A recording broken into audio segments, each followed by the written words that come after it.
Bapak dari Wonosobo kalau ada. Assalamualaikum warahmatullahi wabarakatuh. Waalaikumsalam warahmatullahi wabarakatuh. Langsung saja, nama saya Suyoto, asal dari Wonosobo, berangkat tadi malam sampai di sini jam 3, rombongan 19 orang.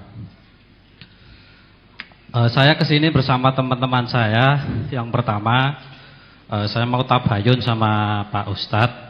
Karena untuk di kampung saya khususnya dan di sekitar saya sekarang lagi gencar-gencarnya berita tentang bahwasanya MTA menghalalkan anjing. Yang kedua, saya juga ingin bertanya sama Pak Ustadz. Katanya juga lagi gencar-gencarnya di kampung saya. Katanya MTA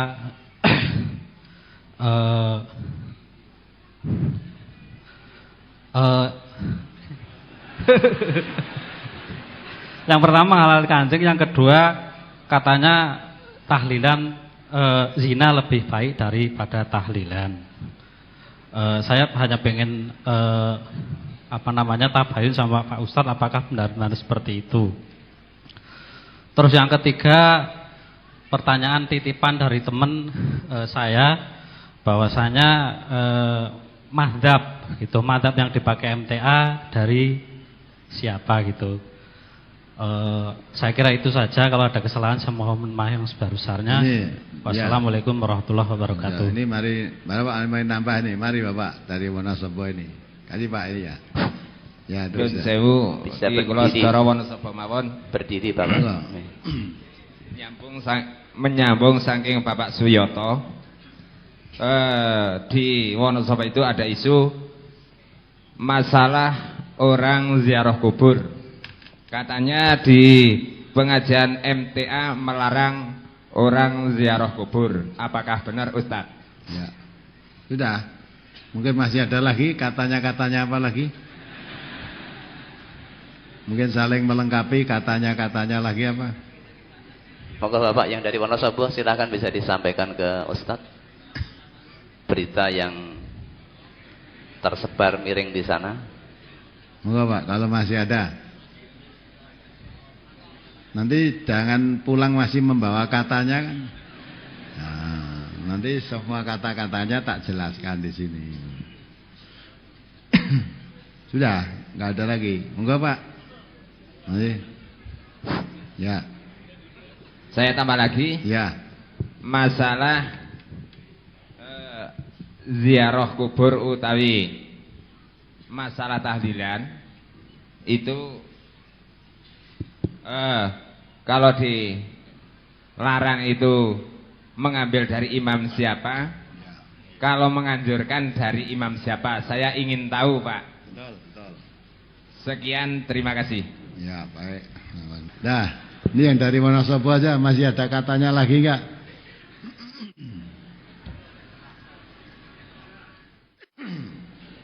Ya kalau sudah tidak ada, mungkin masih ada yang katanya-katanya tadi. Tapi saya jawab secara keseluruhan, mudah-mudahan katanya-katanya itu nanti bisa menjadi hilang dari pencerahan. Bisa menjadi pencerahan. Pertama yang dikatakan bahwa MTA katanya ya zina lebih baik daripada tahlilan. Katanya MTA menghalalkan anjing. Katanya MTA melarang ziarah kubur. Itu bukan katanya, mesti itu dari mulutnya Marzuki. Ya Pak? Dari mulutnya Marzuki. Saya punya kasetnya. Ya, ini sudah sampai di Mabes Polri sana, sudah saya kasihkan ke sana. Ya. Dan dia mengatakan bahwa di Sukoharjo itu banyak wanita-wanita pakai kerudung jual krengsengan anjing. Itu bohong, ya dari dia. Ya, bohong itu dari dia. Dia seolah-olah pernah dialog dengan saya. Tanyanya macam-macam. Terus dia suruh dia menghalalkan. Nah, maka Ada bertanya, piye Pak Kiai Marzuki ngatasi Sukina kuwi gawakno berang cekelen belen. Makanan kuwi halal itu kan. Nah, dia mengatakan katanya terlalu geting.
udah. Betul. Dan Imam Syafi'i, Imam Maliki, Imam Malik tidak membuat madhab, beliau itu tidak membuat madhab. Nah, itulah itu ya. Jadi sudah terjawab semua toh. Jadi katanya itu semua itu berita bohong. MTA tidak berhak menghalal haramkan apapun. Pemenang mengharamkan anjing, menghalalkan anjing, menghalalkan kambing pun MTA tidak berhak. Menurut MTA kambing itu halal, jangan menurut MTA. Kambing halal menurut siapa? Allah. MTA tidak berhak menghalal haramkan. Wong Nabi aja tidak berhak menghalal haramkan kok. Nabi itu pernah minum madu. Ya, kemudian salah satu istrinya Nabi tidak suka berbau madu, itu tidak suka. Tapi kalau di madu tidak masalah istri Nabi itu. Lain dengan istri kita, nek di madu.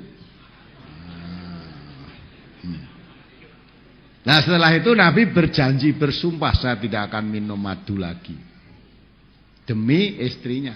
Turunkan ayat oleh Allah. Coba dibaca surat At-Tahrim ayat 1 itu. Itu sebab turunnya itu. Surat At-Tahrim ayat 1. Ya ayyuhan nabiyyu lima tuharrimu ma ahallallahu lak tabtaghi mardata azwajik wallahu ghafurur rahim. Hai Nabi, mengapa kamu mengharamkan apa yang Allah menghalalkannya bagimu? Kamu mencari kesenangan hati istri-istrimu, dan Allah Maha Pengampun lagi Maha Penyayang. Ada notnya. Bukhari dan Muslim meriwayatkan bahwa Nabi Muhammad SAW pernah mengharamkan atas dirinya minum madu untuk menyenangkan hati istri-istrinya. Maka turunlah ayat ini sebagai teguran kepada Nabi. Ya, Nabi kan. Jadi Nabi pernah minum madu, dia tidak suka. Nabi berjanji, saya tidak akan minum madu lagi selamanya. Turun ayat ini. Hei Muhammad, hei Nabi, kenapa kamu mengharamkan sesuatu yang dihalalkan oleh Allah hanya untuk mencari ridho istrimu? Nah, itu, Nabi aja tidak mengharamkan, apalagi saya. Ya. Jadi Nabi sendiri dalam hadisnya, ya, al halalu ma halallahu fi kitabihi wal haramu ma haramallahu fi kitabihi wa ma sakata anhu wa huwa afun. Yang halal ya yang dihalalkan Allah dalam Quran, yang haram yang diharamkan Allah. Adapun yang didiamkan oleh Allah itu satu kemaafan bagimu. Itu kata Nabi, itu bukan kata saya. Nah, maka di MTA ini dijelaskan apa adanya. Halal katakan halal, haram katakan haram, ya. Baik katakan baik, benar katakan benar, salah katakan salah. Malah Marzuki kan tambah nerangke lagi toh. Ya. Makan pakai bekecot apa itu? Bagaimana sih nyembelih, padahal yang dihalalkan yang haram bangkainya itu hanya belalang dan apa? Ikan. Yang haram bangkai, yang halal bangkainya itu hanya belalang dan ikan. Kalau ikan itu bukan bangkai, gitu. Ikan itu, ikan maksudnya ya, Nabi kita mengatakan laut itu suci airnya, halal bangkainya. Jadi bahwa kamu menemukan ikan laut atau ikan sungai sudah mati itu pun halal bangkai. Lah kok bekecot barang nek kamu digecek, digebuk terus dimakan, piye lho nyembelih, gitu kan? Kita kan wong pinter. Yang namanya binatang yang mati harus disembelih itu yang mempunyai naker, gurung. Lah bekecot apa ndek gurung? Bekecot itu tunggale keong kuwi lho. Ya, keong halal apa haram? Ya, lembeleh piye coba? Nah, itu dah. Lah memang ada yang mengharamkan, menjijikkan. Jijik. Lah nek halal haram ukurane jijik, berarti tiap orang beda. Ana keonge ana sing jijik Metu iler-ilere itu toh. Ning ana sing ketagihan. Setau ngrasake iwak keong iki bareng ora ketagihan. Nah sekarang kalau begitu keong itu halal apa haram? Nek sing jijik ya haram, nek sing ora jijik halal apa begitu? Lah kalau begitu kata Nabi tidak betul itu. Nabi mengatakan al halalu bayyinun wal haramu. Yang halal itu jelas, yang haram jelas. Lah nek keong mau dadine ora jelas no. Welote ada yang jijik kok. Nek ada makan welut iki koyo cacing iki jijik. Nah, berarti welut itu ya ana sing halal, ana sing haram apa begitu? Nah, Nabi sendiri itu tidak mau makan daging biawak. Ketika makan bersama dengan sahabat-sahabat disuguh daging biawak. Biawak tahu enggak? Apa biawak itu? Hah? Ya, biawaki slira, nek cilik meneh kadal gitu loh. Iya kan? Kadal. Ya, sudah dimasak enak.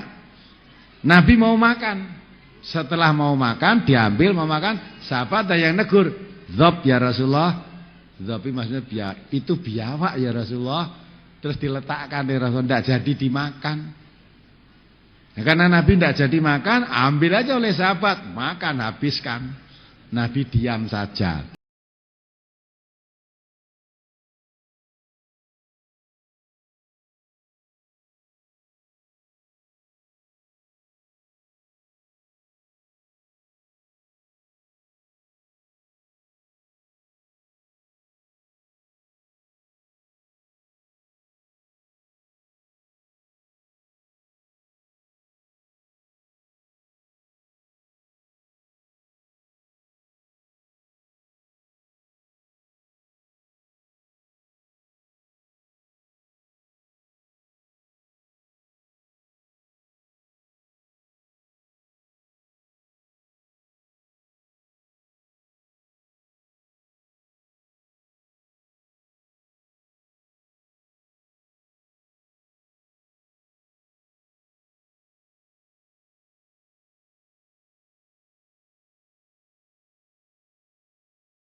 didoakan pangkat, jangan doakan Pak Harto itu.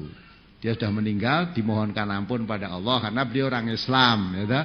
Kalau dulu ketika hidupnya mungkin banyak dosa, mudah-mudahan Allah mengampuni dosanya. Setelah itu saya ke timur lagi ke kuburannya itu, Wangkonegara itu, Alap-alap Samber Nyowo. Memang namanya Alap-alap Samber Nyowo. Saya ke sana. Nah, saya sampai sana dijaga oleh juru kuncinya. Kalau mau menziarahi kubur ini harus nyembah dulu, gitu. Nyembah. Oh saya yang tidak mau, masih hidup aja saya tidak mau nyembah, apalagi sudah mati suruh nyembah. Kalau tidak mau nyembah, tidak boleh masuk. Lihat, ya sudah saya tak lihat dari luar saja. Nah, itulah. Lihat. Jadi ziarah kubur sana. Boleh itu. Jadi kuburannya siapa aja boleh diziarahi. Kuburan wali boleh enggak? Boleh. Itu kuburannya siapa aja boleh. Tapi kalau kamu terus percaya kuburannya Mbah Bolong tadi, nah itu yang enggak boleh. Mungkin cerita itu sampai Wonosobo apa enggak? Di sana itu katanya kan Sunan ada kuburannya Mbah Bolong. Mbah Bolong itu dulu menjaga masjid. Jaga masjid. Nah, kan duding kiblat, kalau sholat tuh kiblatnya menahan duding sana. Lah yang dituding Mbah Bolong itu mulai disebut Mbah Bolong. Katanya ketika duding kiblat itu temboknya terus bolong. Maka terkenal dengan Mbah Bolong. Nah, setelah Mbah Bolong mati, nah suatu saat Sunan Ngampel apa siapa cerita, wah ketika ini Mbah Bolong masih ada, masjid ini bersih. Tidak ada kotoran semuanya, bersih sekali. Tahu-tahu Mbak Bolong ini nyapu lagi. Nyapu di masjid itu. Nah, terus sampai akhirnya mati. Dikubur lagi di situ. Terus ada orang datang ke sini, wah masjid ini ora resik kaya zaman Mbah Bolong kae. Mbah Bolongnya metu meneh. Nah, sampai berapa kali? 9 kali. Di sana ada kuburan jejer 9 katanya nih kuburannya Mbah Bolong kabeh. Lah kalau itu percaya syirik kita. Reneng wong mati dirasani urip neh terus mati neh urip neh ndak ada. Itu menjadi kepercayaan. Nah kita kalau mempercayai semacam itu nilai kuburannya Mbah Bolong terus seolah-olah tenan dosa kamu. Nah, ndak ada itu. Walaupun itu sudah cerita itu sudah mendarah daging turun temurun, tapi kita harus tidak percaya. Mbah Bolong mosok nek wis dipendem dirasani urip meneh terus nyaponi masjid neh. Nah, gitu lah Bapak ya. Jadi kalau orang mengatakan MTA melarang ziarah kubur itu bohong besar. Bohong besar. Nah, maka hadisnya kuntu nahaitukum an ziyaratil kubur. Waqad udina li Muhammadin fi ziyarati qabri ummati ya.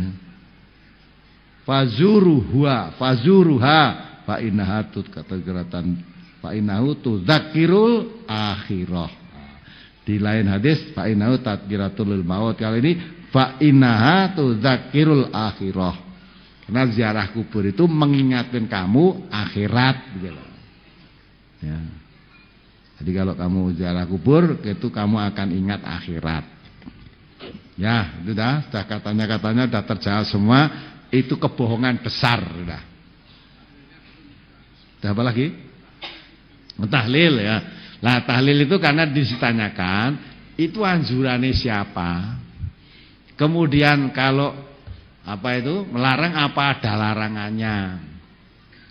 Di dalam Islam ya Bapak perlu ketahui, semua bentuk ibadah itu jangan tanya larangan.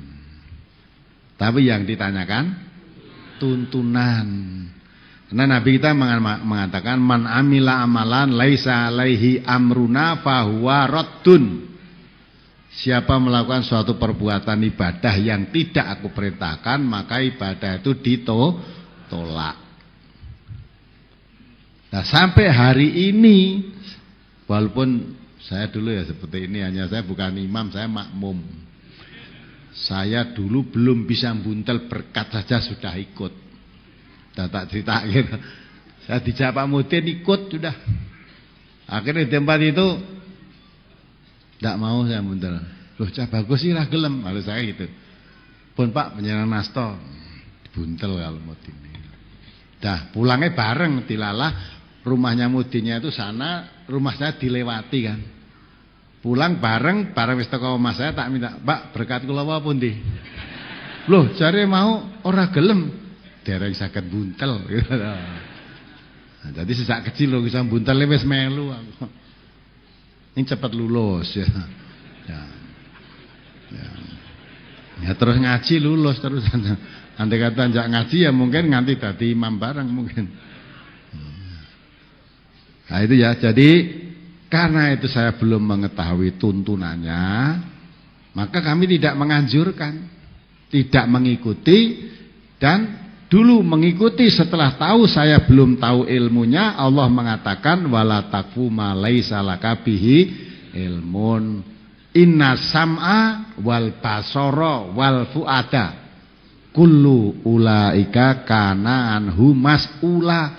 Surat Bani Israel ayat 36. Kamu jangan melakukan suatu perbuatan ibadah yang belum tahu ilmunya. Nanti pendengaranmu diminta pertanggungjawaban oleh Allah. Kamu lakukan begitu tuh mendengar keterangannya siapa?